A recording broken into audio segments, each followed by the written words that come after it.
How to fix GPS or location error in Lyft app. Is Lyft not picking up your location correctly? Here's how to fix GPS or location errors in the app. First, check if your device's location is turned on.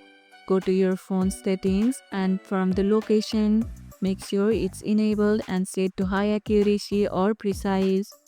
Now open the Lyft app and make sure it has permissions to access your location.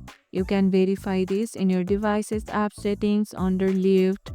If the location still is not accurate, try moving to an open area to improve GPS signals. Buildings can sometimes interfere. Also, restart your phone and reopen the app to refresh the GPS signal.